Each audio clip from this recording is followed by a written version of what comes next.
Ya. Acá aparecen las razones por las cuales nosotros deberíamos pensar en pedir una espirometría. Primero, cuando nos llega un paciente que vemos que posee síntomas respiratorios como cuáles, tos, sibilancia, ¿por qué se da la sibilancia? Obstrucción del flujo aéreo. Entonces, si yo veo a este paciente que al auscultarlo o al verlo simplemente me dice ruido respiratorio que ve en un patrón obstructivo restrictivo, espirometría. Ya y ahí yo voy a calcular qué cosa, su capacitancia, sus volúmenes totales funcionales, velocidades, etcétera, su CEF, su BEF1, etcétera. ¿Qué más? Cuando necesito medir el impacto de la enfermedad en función pulmonar, si yo necesito, por ejemplo, ver a un paciente que está en clínica y está hospitalizado con EPOC para medir su evolución en clínica y medir cómo impacta esta enfermedad en su pulmón a lo largo del tiempo, puedo pedir espirometría. Cuando necesito valorar también cómo funciona la terapia, si yo tengo un problema de obstrucción de la vía aérea y quiero evaluar si el medicamento que le estoy dando a mi paciente está funcionando, lo mismo. Para ver la evolución de un paciente que está en clínica, espirometría me sirve. También para ver si para pacientes que tienen riesgos. Por ejemplo, sabemos que las personas con hábitos tabáquicos son propensos a sufrir problemas respiratorios del tema de obstrucción, problemas de destrucción de la actina, etc. Entonces, para prevenir, también puedo pedir una espirometría para ver cómo andan. Valorar un riesgo operatorio también. Valorar el pronóstico de un trasplante pulmonar. Hay casos que necesito ver cómo sigue el resto de la vía aérea, si es que este paciente está muy grave y en qué posición de la lista cae, etc. Y evaluar incapacidades. Lo mismo. Es el sentido para la razón clínica del por qué pedir una espirometría.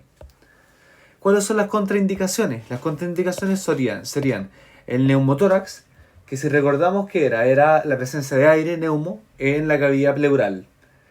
¿Ya? Si nosotros tenemos esto sucede por una perforación a nivel de la pleura, ¿sí? Que ingresa aire. Si nosotros hacemos expiraciones y sobre todo inspiraciones forzadas, vamos a empeorar la situación. Porque vamos a estar llenando de aire los pulmones y con esa filtración de aire que hay, metemos más aire a la pleura y va a quedar un caso fatal. Entonces, en caso de neumotórax, no. Lo mismo, en una angina inestable o un anjor inestable, nosotros sabemos que esto ocurre porque hay un lumen pequeño, esto todo está tapado por un tema de aterosclerosis y hay poco flujo posible.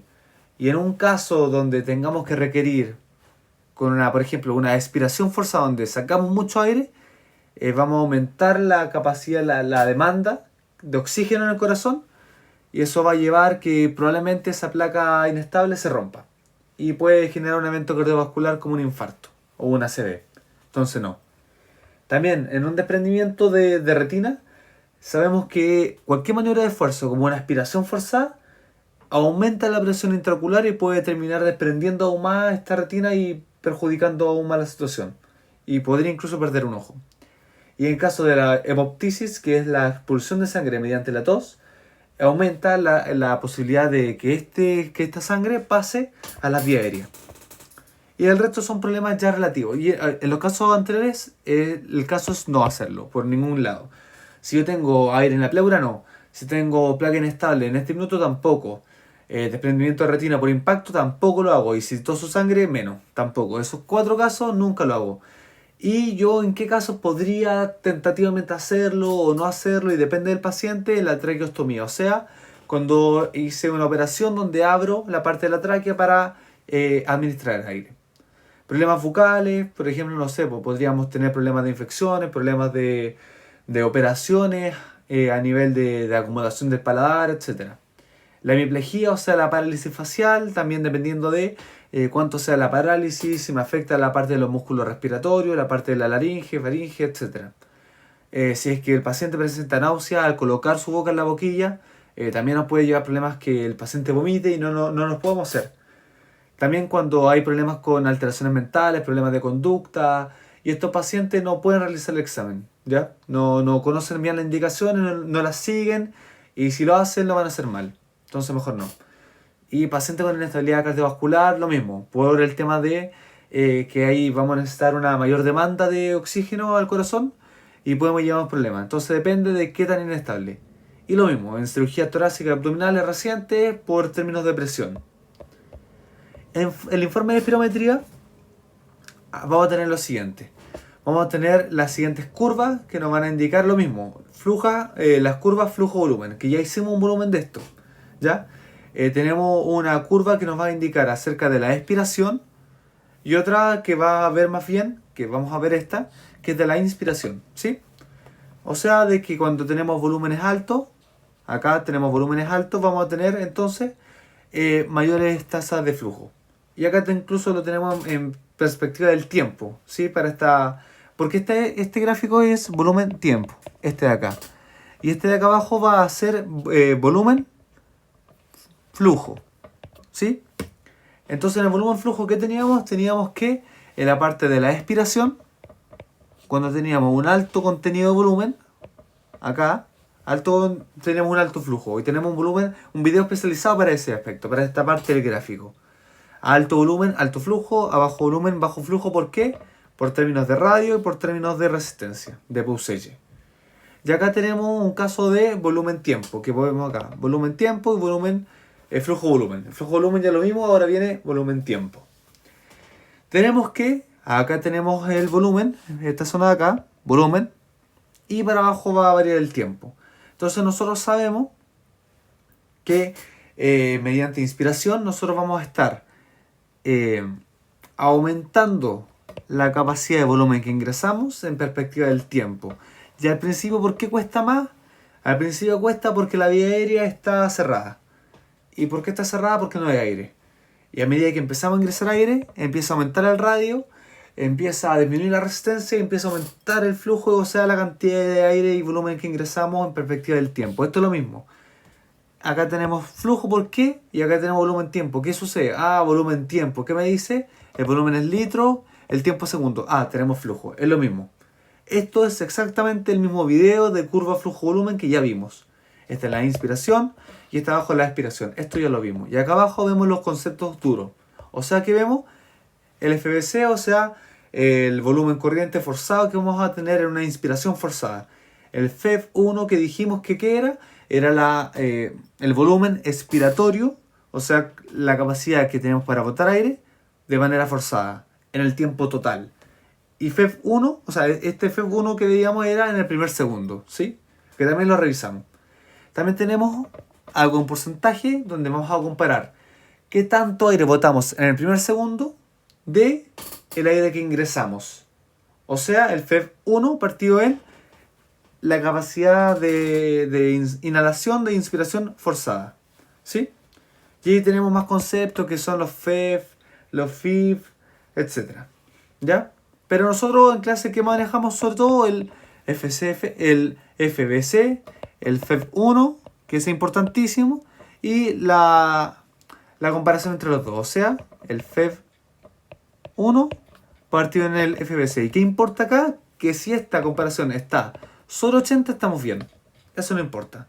Acá este paciente, o 78 dicen acá, bueno. 78, 80, 82, rondando esos valores. Si nos colocan en la prueba un caso de 56, obviamente está mal. Y acá que el tono dice ya, el teórico es 78.2. ¿Y cuánto tiene? 80. O sea, estamos bien. Y acá tenemos las dimensiones del fuelle. El fuelle vimos que era una máquina entonces que funciona de esta forma. Nosotros cuando ingresamos aire, ¿qué pasa con esto? Aumenta.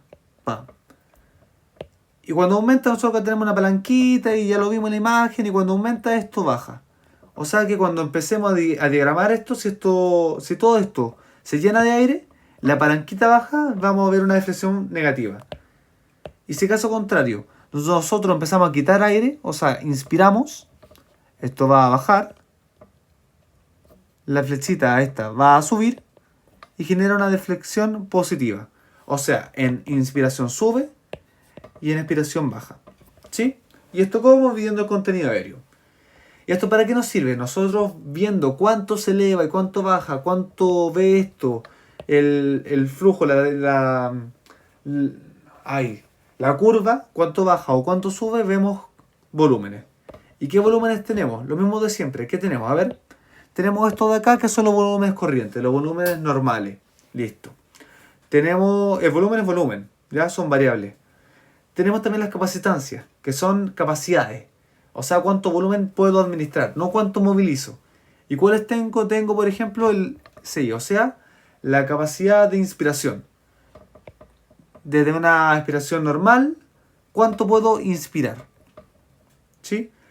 A su vez también puedo tener la capacidad vital. O sea, después de una expiración máxima, boté todo mi aire posible, ¿cuánto puedo volver a ventilar? Lo máximo. O sea, todo esto, toda esta parte de acá. Pam. Lo hice con otro color, lo vamos a hacer con este. Todo esto. Recuerdo que acá tengo mi expiración forzada. Si tengo una expiración forzada, ¿qué va a quedar adentro, abajo de esto? Va a quedar el volumen residual. O sea, lo que queda siempre. Y si esto no está, ¿en qué entramos? En colapso. ¿Sí? Si yo hago una expiración forzada, ¿qué voy a tener? Mi volumen de expiración forzada. Y si yo hago una inspiración forzada, ¿qué voy a tener? Mi volumen de respiración, inspiración forzada. ¿Sí? ¿Y a qué le voy a llamar? Mi capacidad, mi CB, que es mi capacidad vital, y mi CRF, que es mi capacidad residual, o sea, lo que tengo para funcionar, que si yo necesito tengo mi capacidad pulmonar total. ¿Sí? ¿Cuándo tengo menor capacidad funcional total? Funcional, acá, cuando tengo enfisema, por ejemplo. Mi alveolo están rotos, no funcionan. Cuando tengo hipersecreción de moco, etc., lo veo afectado. Y cuando veo afectado la capacidad pulmonar total, por ejemplo, la telectasia. La telectasia es cuando el pulmón colapsa. Y si uno de los dos pulmones colapsa, tengo uno solo disponible. Entonces mi volumen cambia. ¿Y cuánto se reduce? Como la mitad. Ya acá el pletismógrafo. Acá tú te metí en una caja encerrado. Y acá lo mismo. Van a ver de una forma más correcta y más segura. Y más ulala, de poder ver la diferencia de gases, la diferencia de concentraciones, la diferencia de flujos, velocidad y además todos los otros gases que yo voy moviendo.